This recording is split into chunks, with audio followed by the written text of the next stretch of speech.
Welcome, everybody, to this episode of the Inclusion Cafe. I'm excited. With me is Dr. Justin Velten with Go Culture. Justin, welcome to the podcast.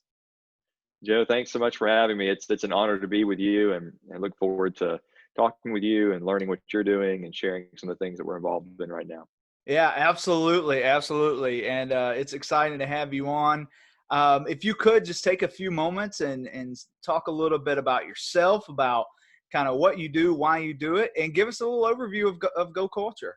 Excited to learn more. Yeah, sure, absolutely. Yeah, thanks for asking. So, Go Culture is a product that is designed to help us do a better job as individuals and how we interact with others who may be, and we're all different from one another, but different degrees from one another. And so it helps us be able to better understand our aptitudes in those areas and to get better at social interaction across kind of people groups, cultural groups, and those things. So I was a research scholar for 14 years. My background is in intercultural competency, and I was a college professor for 14 years. And during that process, I was really fortunate to jump in with a top scholars in this area. He's in his 80s now, really wonderful person named Carly Dodd. If people listening have ever studied intercultural studies of any kind, even generational studies, anything to do with how we social interaction across different groups of people, then they've come across this name. And I was really fortunate to be able to be a part with him. It was really the two of us on a 20-year research initiative to uncover some really rich findings about, again, social interaction between various groups of people, because some of us can just kill it. Like, we do a great job with that. And then some of us really struggle. And so what we did is we wanted to know, okay, why is that? First of all, can we then predict how a person handles those situations so that we can then turn around and help that person know exactly where they're strong, where they have some growth areas, and help them get better at those things. There's all kinds of implications of when we don't do this correctly. We know that for sure.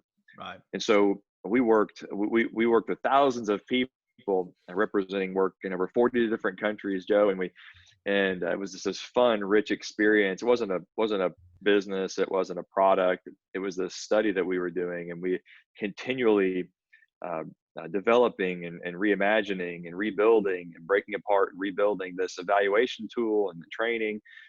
And during this process, some really great discoveries about human interaction that to date might have been some assumptions, might have been unknown, but really we put people into some really high stress situations that you think some of the most stressful situations in life are when we, especially as a family or as an individual, relocate or we move to a new spot, whether it be across the state, across the country, or globally.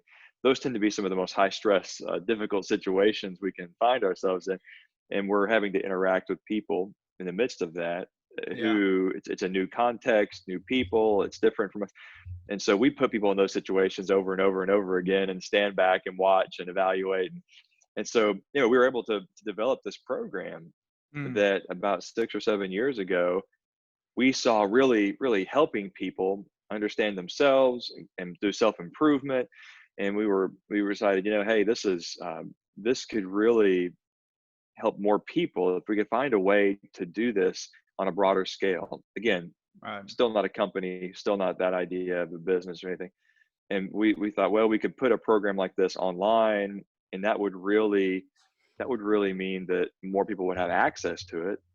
But as we know, when something goes online, if it's not done correctly, you lose some things. You gain some things, you lose some. We didn't want to lose the legitimacy of what we developed and the impact of what we developed. And so we're really nerds, Joe. We did all this testing and online versus in person, and we found that online learning on some areas in life, like diversity, equity, inclusion, learning about ourselves and our aptitudes and our history and how we can do better, we do this better online. And so that encouraged us to say, okay, now we can turn this into something that is accessible to everybody. So in order to make this something that is accessible to all, that Mm, is of very high quality. We needed to turn this into a formal product offering that organizations could take in and utilize to the yeah. best of their ability and really maximize this research that we developed over these 20 years. Mm, mm. Yeah, it's quite a journey, Justin. And I think this is the second time I've heard the story. We had an introduction call, and I always, you know what I think I love the most is the focus on, not necessarily the word, but culture, right? And I wish that's something in DE&I that we would start wrapping our heads around is that word culture, what it means, and like its importance to true inclusion, right? Because I think it's an understanding of culture. And I actually have a question a little bit later in our conversation today around culture. So I'm excited to get to that. But let's start out by talking a little bit about um, companies in general, right? So what are some, from your experience, working with companies and maybe even it sounds like in academia, some considerations that organizations should think about before they make the commitment to inclusion, to creating a diverse workforce. I think a lot of times companies leap before they think, right? Before they have a full understanding. They'll make a commitment before they even have diversity, equity and inclusion defined for their organization, right? Um, they'll kind of build the plane as they fly it. So, what are some of the considerations that they should think about before they get Yeah, into this? yeah, and I think you would agree with me, Joe, that hey, kudos to those companies that do jump and say we've got to we want to do something. Right. Some said we've got to do something, but so we want to do something, Yes. and so they do. There's a reactionary sense that takes place, and so that doesn't mean it's bad, because what we've seen is that even no matter what the motivation is behind these organizations to jump, that if they can then come in with some substantive follow through, the Yeah. implications can still be very positive. It's Right. if we make these big announcements and then we don't follow through is where Mhm. we really kind of begin to show, are we really interested in this, or was it just kind of a PR play? Mm. Just yesterday I saw an announcement that showed that the fastest growing executive roles in the U.S. at least, by far, I want to say double the number two slot, the fastest growing were for directors of diversity, equity, and inclusion, or diversity and inclusion. Different groups call it different things, and we've seen that, right? We've seen countless organizations say, "Hey, look, we have hired a director of diversity, whatever their title may be." And so I would say for those organizations who have either made these big statements, we're going to change the world for diversity, or we're going to change our communities, or we're going to do this and that, and the first step is we're going to hire someone to sit in this seat. I would Yeah. say, hey, you're on the right, you're in the path, you're on the runway here. But in order to do this and do it well, we've got to stop and think, okay, logistically, what can we accomplish under our current model? Right. We can likely influence our workforce in our organization in some way, in their families. Once you start getting outside those workforces, you can still influence your communities and things, but that's a whole nother ball game. That is a whole different a model for approaching that. It has to be done differently. It can be done, and that's fun, and it's really exciting if organizations will partner to do those kinds of things. But it's not the same thing. And so I think there has to be a long-term vision here. One of the things that we've seen, and you ask about, these organizations who, what would I say as they get into this, something they need to consider is that if you really want to make an impact, it has to be something that lasts over time. Mm. There's a tendency within any kind of professional services to hire a consultant to come in and do kind of a one-time training, and Right. that can be very impactful. That can be very rich. It's very difficult right now with COVID, but that can be a great kind of aha moments for people, and they can launch them out to do some great things. But if we ever ask ourselves, why do we do that in some situations, including around diversity and things? But when it comes to things like sexual harassment, those Mm, topics, yeah. we can make sure that every single employee has the training, Yep. is equipped with best practices, with some do's and don'ts. For one, they're foundational, but then some just best practices. What's the idea behind this? We can't catch every situation, but if we can train you to think and to know about yourself and to train these aptitudes, then when every situation approaches it comes to you, we'll handle it better. Yeah. And so we do that for every Mm, single employee every year. We make sure that everybody is yeah. covered with that. I Well, like that. I'm a strong believer in that we should treat these ideas of diversity, equity, inclusion similarly, because unlike in the past, when these topics have been primarily based around, okay, this quarter, how many people who look this way or act this way or have this background or what, how many of those are we going to hire this quarter? Mm, And that's it. Pat ourselves in the back. Look at this. Look at this demographic spread in our hiring data. Okay, that's wonderful. That is wonderful. However, wouldn't it be even better if alongside those things, we said, okay, now let's prepare every single employee to treat each other in a much better way when it comes mm, to diversity, equity, and inclusion. Be accepting of others, to treat each other, to engage with diversity, to be yeah. inclusive of others, to include ourselves, to consider our backgrounds, including our family, and the impact on how we treat other people and think of other people. We Yeah. could do that for every single employee, kind of like we do with sexual harassment. Just Mm, think how we'd be equipping the entire workforce to make a much better culture. We're going to come back to that word I know in a little bit. yeah. A much better corporate culture. Yeah. That's a perfect setup for the next thing I wanted to ask. So I'm heavily in the talent acquisition side in my practices and how I operate within DE&I for clients and companies. That's just been kind of my avenue, right, where I come in and start. But I had a conversation a few months ago that companies almost always want to start in talent acquisition, right, because they feel like that's getting, a diverse workforce in the door. But even based off what you're saying, this is a something that you have to be continuous in. So is it where should companies start with this? Do they start in multiple areas at one time? Is there an area like HR or talent acquisition that it makes more sense for companies to start putting their focus initially on?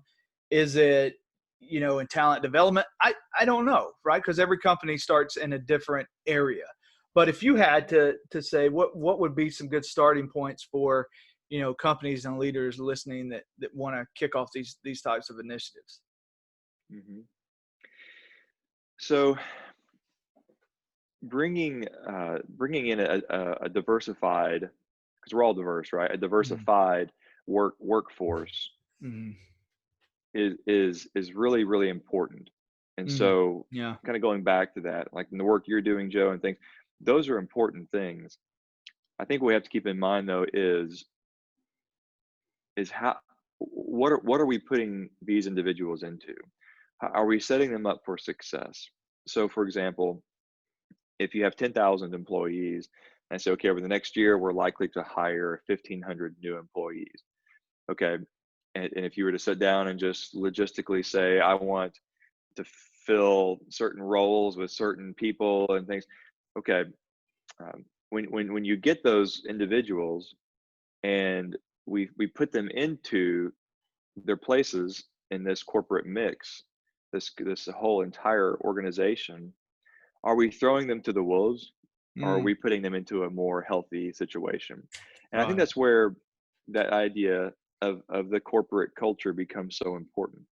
So Mm, I think there's this kind of nomenclature issue that we have when it comes to the idea of corporate culture. We have surveys. We say, hey, what do you think about how the organization does this? But the reality is, corporate culture isn't a thing. right. It's not about the place where you go to work. That doesn't have a soul, a being. It's a brick and mortar, at least in the past, right? Has been a Yeah. brick and mortar a situation. And then people feel like, well, I'm asking questions about this entity, and it doesn't have a face, it doesn't have a name. And we call it corporate culture. but I'm a really big believer, Joe, in that the corporate culture of any kind is a group of people, and how that group of people has agreed upon in some form or another to act, behave, how to behave, the way they think. That's Mhm. not all linear. They don't all see it exactly the same, but it's this group of people, and we can kind of agree on certain things and do things a certain way. So, in order to influence the culture of an organization, that means to do it correctly, we must influence individuals on the individual level. Mm, And that's yeah. difficult to do unless we follow that sexual harassment model, right? Where we say, Mhm. okay, everybody, every Hmm. single person, we need to equip you to be your best self around these things. So that doesn't mean that everybody has to agree on everything, or everybody has to like everything about everybody else, or everybody has to even get along. Yeah. But if we can instead say, hey, let me show you whether your job is over here working on an assembly line, whether your job Yeah. is you're doing deliveries, or whether your job is working in the C suite or you're in the board. I think it has to be every single person. Hey, let me help you understand kind of how you see these things, Mhm. and then maybe why, and Yeah. let's work on getting better at this and making that accessible to them in a way that they all have access, not just the C suite, not just the board. And so you ask about where to get started, Joe. I, I really think we have to jump in with both feet. Training Mm. a board of directors is great. Training a C-suite is great,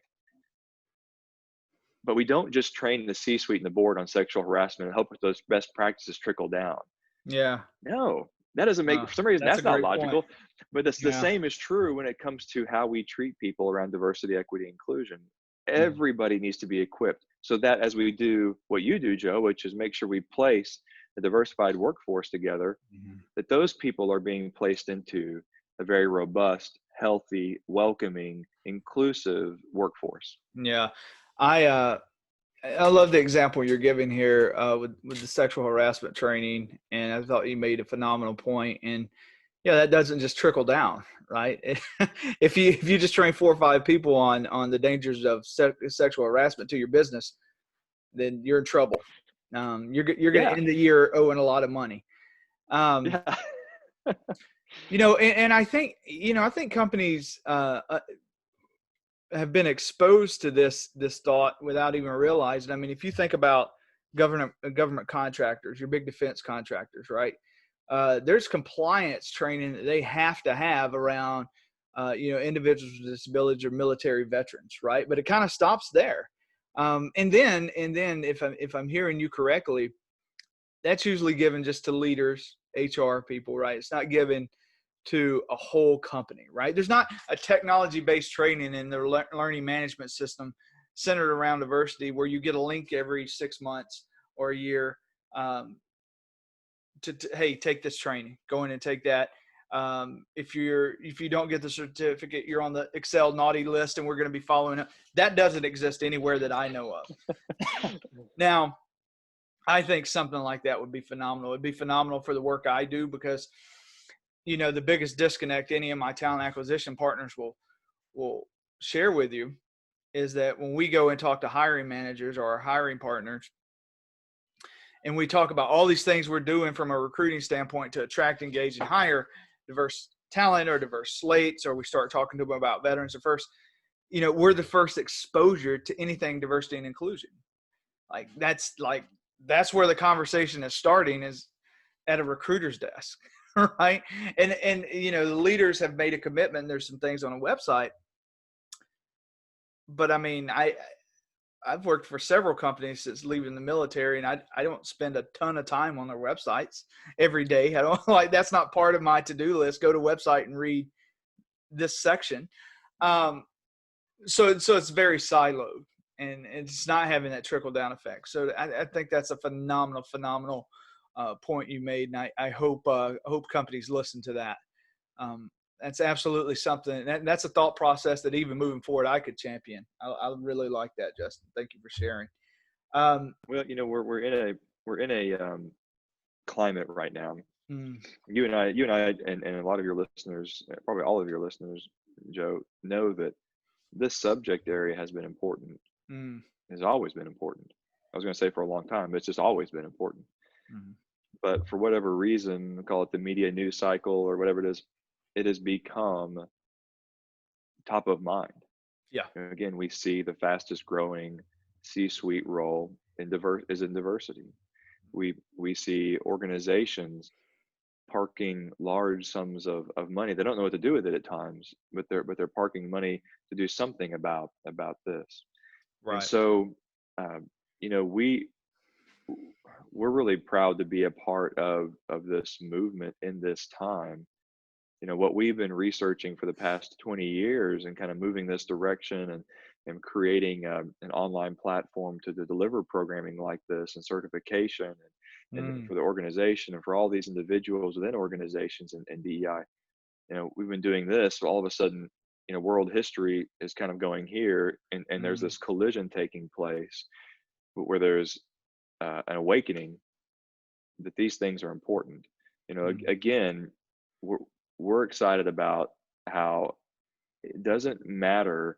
Would we love, Joe? I mean, you would and I would. We would love for organizations to say we care about diversity, care about equity, care about inclusiveness, Mm, and so we're going to do something about it. We like that, but we also there are a number, probably, I don't know their heart, but it feels like there are some who just do this because they need to for PR, and we try to look at that a lot because we know that we're not just training 3 or 4 or 5, 10, 15 people within an organization. If an organization says, okay, we're going to do this certification, we're going to do this training program, we can impact every single person in that organization and therefore have an incredible impact on that corporate culture, whether or not the decision to engage with us was done out of a PR piece or whether it was done with a true heart to really make an impact here. right. We can still have the end game impact that we want to have. Mm, perfect. Perfect. You know, I want us, we still have a good deal of time here. I want us to kind of unpack a little bit about kind of the end game. Well, I guess there's really never an end game to this, right? Inclusion is something that's continuous, but you know, these companies will invest a lot of time, effort, money into their, you know, inclusive efforts. But I have, this may be, you know, sound good or bad or horrible, I'm not sure. But I've never been with an organization that says, you know what, we're good, we got it, everything worked out, we have an inclusive culture, right? And I think it's probably not that it's that they don't, you know, have an inclusive, you know, work environment, but they don't know how to set at the beginning of all this of a metric that will show, hey, we're successful in our efforts. We've become a lot more inclusive work environment, workplace from since the inception of our efforts to now, right? So my question is pretty simple. How can companies measure success in creating inclusion in the workplace? Is it a transactional measurement? You know, we've met 20% of 80% of our slates have been diverse in hiring. Is it a culture shift, right? Is it the establishment and the successes of, say, their ERGs or something like that? What can companies, what indicators can companies see when success is happening? Yeah, I would say yes to all of that. However, let me Yeah. get me more specific for you. Understanding talent acquisition demographic spread is of high value. Hmm. That is one metric. That is a metric that we've been doing for the past 20, 25 years, I think, as a country especially. Hmm. And that's been a great initiative, and it should continue. So that is one way, right? That's one way to measure a piece of this inclusion, diversity, equity, inclusion effort. The other part B, I would say, is what you're saying about kind of ERGs and things. You know, those were really seemed really important for a period. Kind of, they're kind of fizzling out in their popularity, Yeah. which is interesting. I think that was something that leadership teams thought, hey, there's something. Let's get a hold of that, because that seems to be what's popular things. I think the reality has begun to sink in that there's not. I don't mean to sound negative at all, but there's a limited value in ERGs, and one of those Mm. limited values is kind of longevity, and how do we actually measure impact with that? Yeah. Because organizations, really good organizations, want to know for sure, if we're investing of our time, our money, any resource we have on an initiative, what is the impact we're seeing?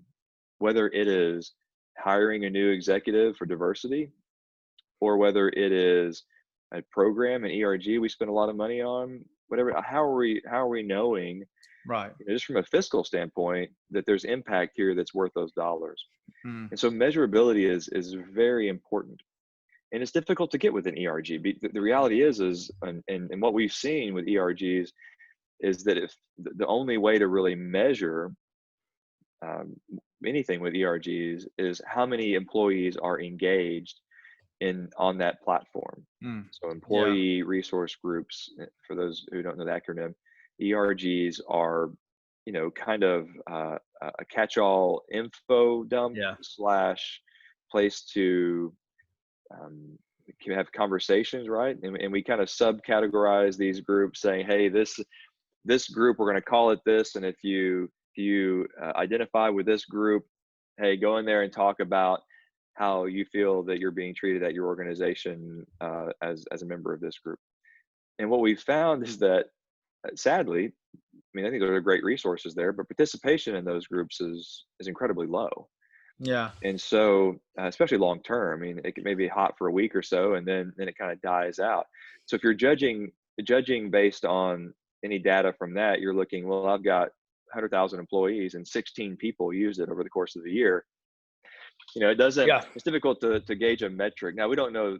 There can be incredible impact from those 16 people and things, but 16 people, that's the metric. Yeah. So what we need to be able to do is, you're exactly right, measure beyond demographic talent acquisition and beyond ERG Right. involvement. Right. Yeah. And that's kind of our wheelhouse. It's where we really live, Joe. Over the 20 years of development and testing, we spent about 8 years developing an evaluation tool that gives us incredibly reliable data on individual aptitudes around DEI. And this is Mm. different, right? Yeah. This isn't saying, where do I fit into, when I'm applying for a job, my demographic slot.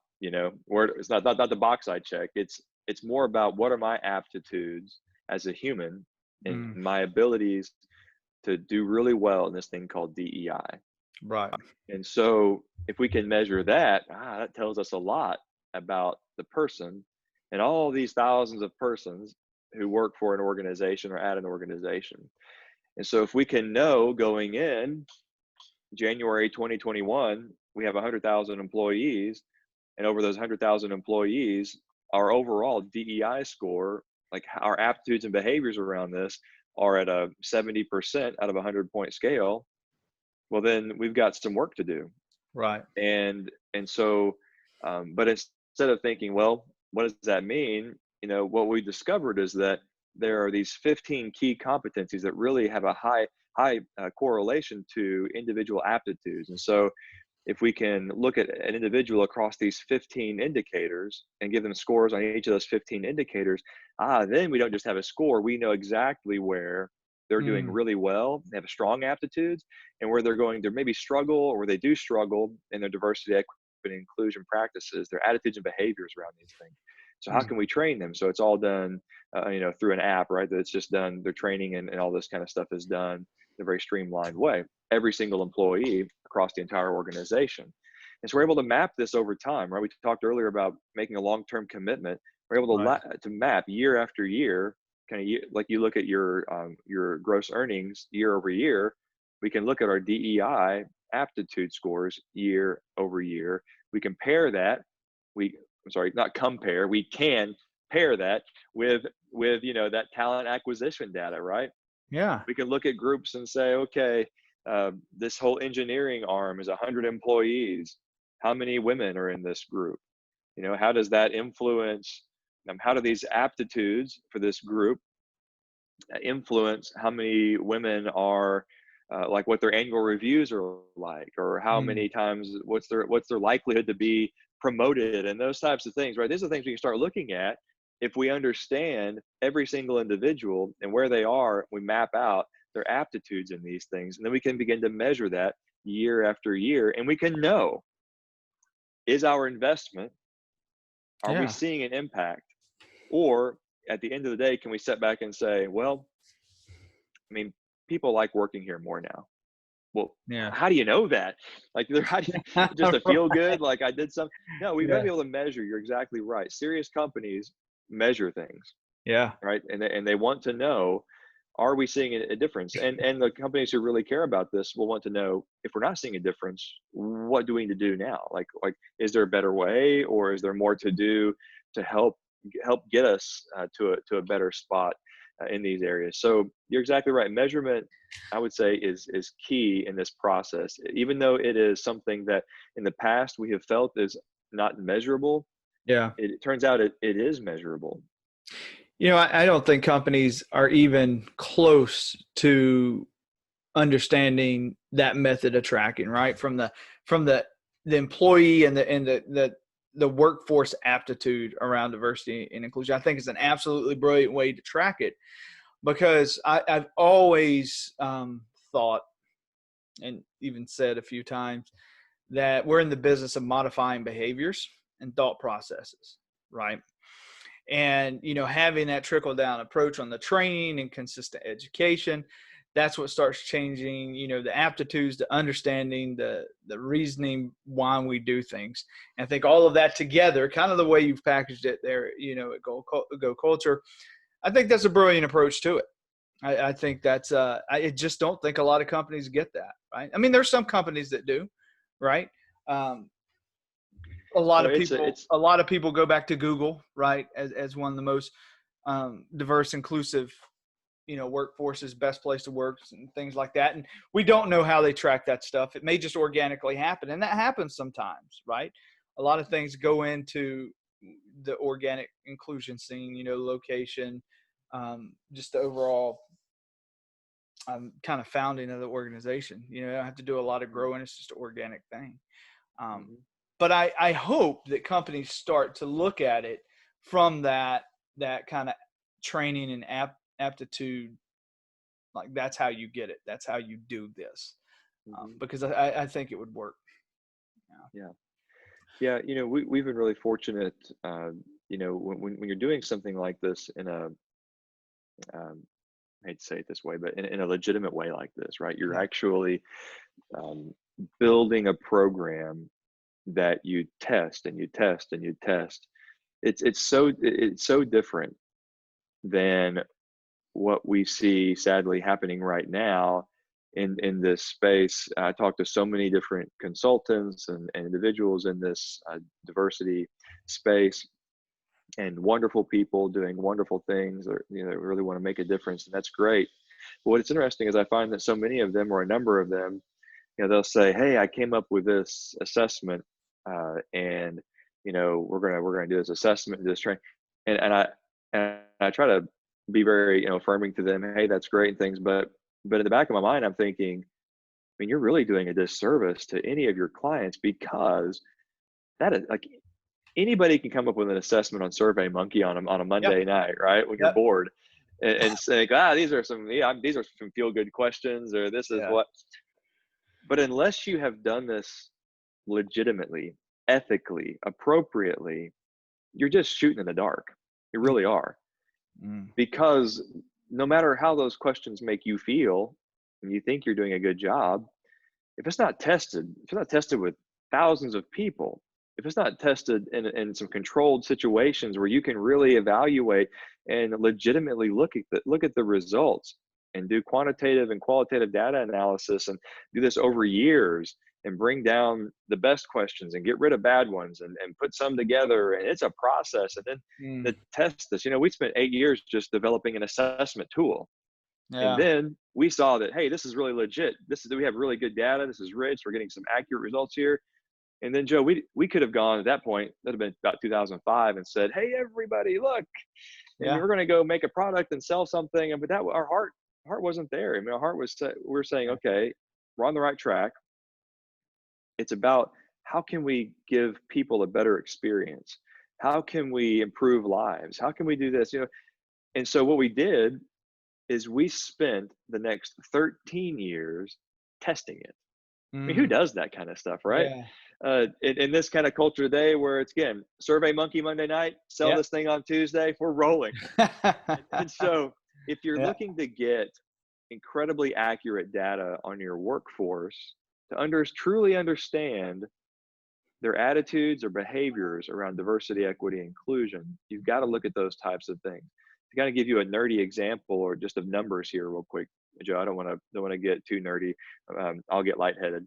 But if typical data analysis or individual analysis tools like what we're doing at Go Culture, you can expect those to have a reliability of about a 43%. That's kind of an industry standard when you average all these. It's about a 43%, what's called a Cronbach alpha data reliability, 0.43. So you think, well, that's actually less accurate than if you were to flip a coin. You have a better chance of getting accurate scores. But in research world, 43% is respectable, believe it or Mhm. not. And if you can get above 70%, you're kind of in this mosh pit of nerd world. Like, you're a rock star if you get above 70% reliability. Well, after 20 years of development, testing, and redeveloping, and reworking, and testing with thousands of people, our data reliability on our evaluation is not 43%, it's not 70%, it's 93%. Wow. If anybody ever tells you they have 100%, they're lying to you. It's just really virtually impossible. But at 93%, that means there's only like a 7% chance that the information you're getting is maybe not quite right. That's incredible. That's Yeah. incredible. I mean, 93% in nerd language is on a Cronbach Alpha. You're not only in the mosh pits. Yeah, like someone said the other day, you're the guy in the mosh pit they've thrown out, and you're crowd surfing. Yeah.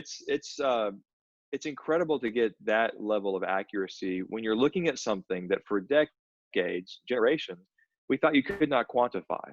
Mm. Right? Again, it was talent acquisition, demographic spread only. Yep. But now we can go beyond that and say, well, while you're doing that, let's get that workforce at a better place. Mm.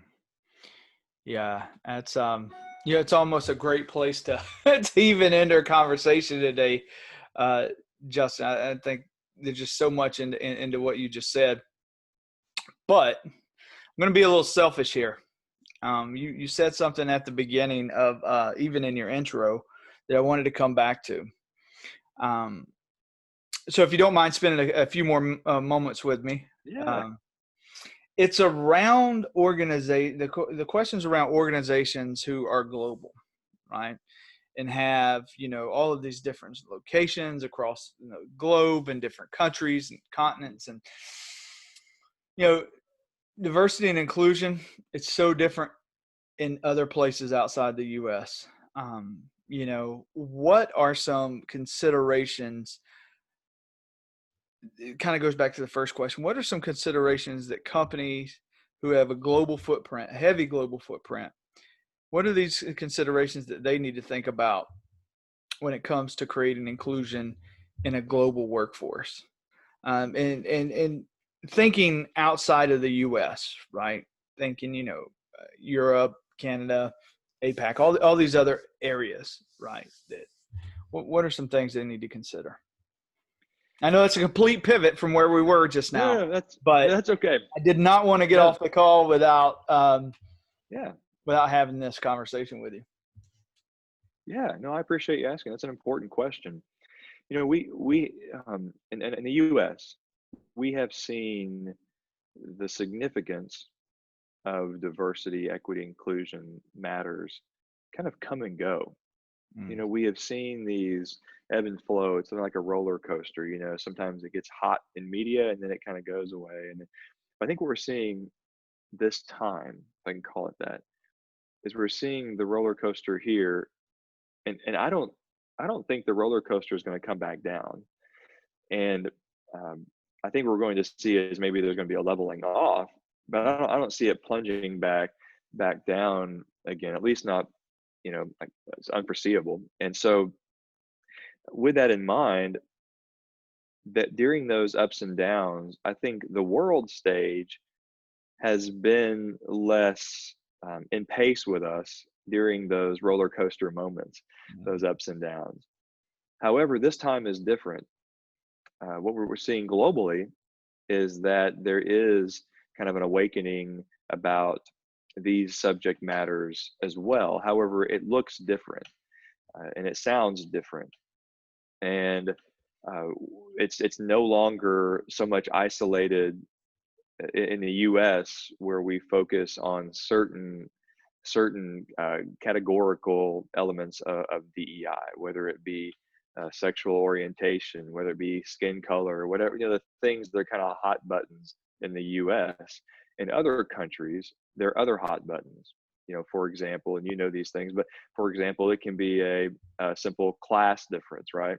Mm. Where, Yeah. look, you were born into this class, Yeah. that there's really nothing you can do about that. I was born into this class. I will always be more important than you, or I will always be this, or, those are the same problems. They're just spelled differently.